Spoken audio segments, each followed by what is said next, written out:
This today marks 10 years since the passing of an icon, a legend, Prince. And Ernie Suggs with the AJC, he is going to join us to talk about one of his final performances here in Atlanta at the Fox Theater. There he is, Mr. Suggs, my friend. Thank you so much for coming on the Hey, stream. It's so great to see you. it's great. It's always good to see you. I'm sad that we have to do it on such a Yeah. bittersweet afternoon, but it's always great to see you. And I like that you say bittersweet because as 10 years has passed. It doesn't even seem like it. I can't believe it. It was actually, we're both members of the National Association of Black Journalists. And I don't Mhm. know if you were there in Minnesota. They had a celebration at Paisley Park there in Yeah, Minneapolis where we were able to see Prince for a bit. And I mean, fast forward, he's here at the Fox Theater, and then shortly after, the news of his passing. I mean, can you take us back to that day and that performance and what that meant at the Fox Theater? yeah. That performance, I've seen Prince. I had seen Prince probably about 20 times. I was a huge fan of his. I still am a huge fan of his. And as you know, that concert was scheduled, or that concert happened on February. I mean, I'm sorry, April 14th, 2016, right here at the Fox Theater. He did two shows that night, one at 7, one at 10.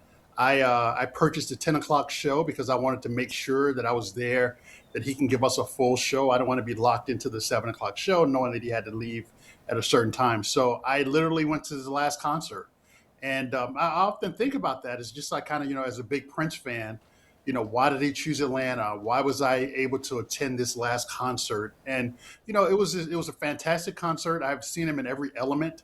I've seen him at obviously live shows with big arenas, small arenas, after parties. Like you mentioned, we hung out with him in Minneapolis when we were young members of NABJ. So I've seen him in all these different ways. But to see him at the Fox Theater, at the piano and the microphone, it was just him and the piano and the microphone, and it was a brilliant show. And God knows, no one thought that that would literally be the last performance he'd ever do, and that he would be dead in a week. A week. And I mean, A week, those words are literally a week powerful. later. Yeah, Literally a week yeah, later. yeah. Can you Ernie speak to just kind of the symbolism, if you will? Obviously, the death was not expected, right? But Mhm. it happened, and his last performance was here in Atlanta, which is just the heartbeat of culture and music and performance, especially for Black performances, Black entertainers. What is the Mhm. symbolism, if any, that you saw with that? Yeah, you mentioned, I wrote a story that's in today's AJC.com about that last evening and my relationship with Prince. And I do think that the symbolism is very important. That he being in Atlanta was a random quirk of his schedule. He had been in Oakland, Minnesota, and all these different places. So Atlanta technically was a quirk in the schedule. However, spiritually, all that other stuff, Atlanta is like this big hub of Black culture. It's the birthplace of the civil rights movement, but it's also a place where you can have a Gladys Knight and the Pips come out of here, as well as an Outcast. So you can have, this is a place where creativity is abundant. So for Prince to come here, a person who was the living definition of creativity, the living definition of diversity, the living definition of living his life the way he wanted to live. And I think a lot of people in Atlanta feel that way, that Atlanta ended up being some kind of spiritually or cosmically the perfect to have that last concert, because Atlanta kind of represents everything that he wanted to be, and everything that he set out to be, and everything we believed him to be was represented in Atlanta. So him coming to Atlanta for that last time, he said, as you can remember, if your viewers will remember, he came here on April 14th, but he was supposed to be here on April 7th, but that April 7th concert got canceled, and because he was sick. Mm. And when he came here on April 14th, he apologized.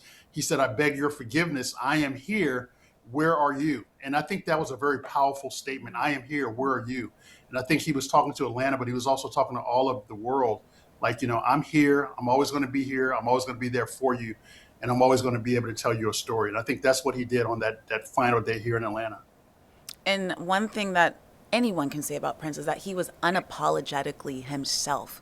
He was going Hmm. to do what he wanted to do the way that he wanted to do it, and there was Hmm. no objections because that he was an artist. That was that was what he wanted. That was his name. Ernie, I know you don't have much time, But if in I just don't a have all couple of the minutes, time can for you. you? Well, we appreciate it. Just a couple of minutes. Could you just speak on the legacy that he has left behind? Yeah, the legacy is powerful. I mean, I tell people all the time, I grew up in the Purple Rain era. So Prince has always been like my number one person. I think his legacy is going to last a long time. On Sunday, I was at an event at the Terra Theater, which was packed for people to watch Purple Rain, for example. So this is 10 Mm, years after he has died. The Terra Theater was packed with Prince fans. They were crying, they were laughing, they were dancing in the aisles. And I think that's emblematic of how he still, to this day, 10 years later, makes people feel and takes you back to a time when you were free and happy go lucky and just like, every time I listen to Purple Rain, every time I listen to Prince, I think about my days in high school. I think about my days in college. I think about what I wanted to be and how he mm, influenced me just the same way that James Baldwin or Langston Hughes or Zora Neale Hurston influences me. He has that same impact. He has the same impact on a lot of people across this country.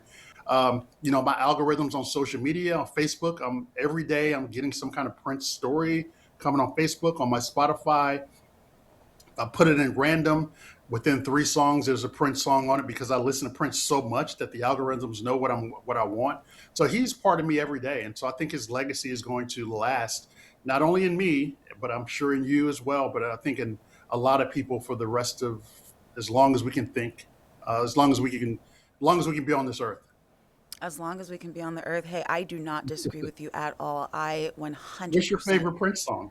agree. I got to say Purple Rain, I got to go with the Oh, classic. I got to go with the classics. But all what right. I love about Prince, like I said before, was just his unapologetic spirit. He was an artist, and it wasn't Yes. to be influenced. It wasn't, he might have gotten pushback for certain things, but that was him. And it was like, okay, Yeah. I'm sorry that you're not happy, but this is me. I'm not for everybody. But he really Yeah. was. People loved him. Yeah. And I, Yeah. I I mean, love that and as an artist.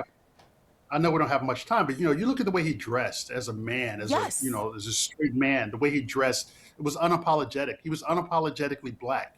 He was unapologetically business. He was one of the first people to talk about streaming. He was one of the first people to talk about owning your own masters and being your own person. And now you look, streaming is the most important form of music sharing now. People are talking about making 500, $600 million on selling their masters and owning their masters. So he was always so ahead of his time that I'm ever going to see anything like that again. That's right. I mean, speaking of streaming, look, we're on the stream right now. Yeah, He was exactly. speaking it before he passed. Ernie Suggs, and if you all make sure that you look out for Ernie's article in today's edition of the Atlanta Journal Constitution. I have skimmed it, but I haven't really read it yet. So I'm excited. After I'm done with the stream, I'm gonna go back and read it. Ernie, thank you so much for hopping on with us today on the stream. It's such a pleasure to Well, see you and speak with you. well, thank you for having me. Keep up the good work. You're doing fantastic work, and you're a tribute to Atlanta. So thank you very much for all the work you do for Oh, us. thank you so much. And look, I'll see you at chapter meeting next month. I'll be there. All All right, right. Mr. Suggs, thank you so much.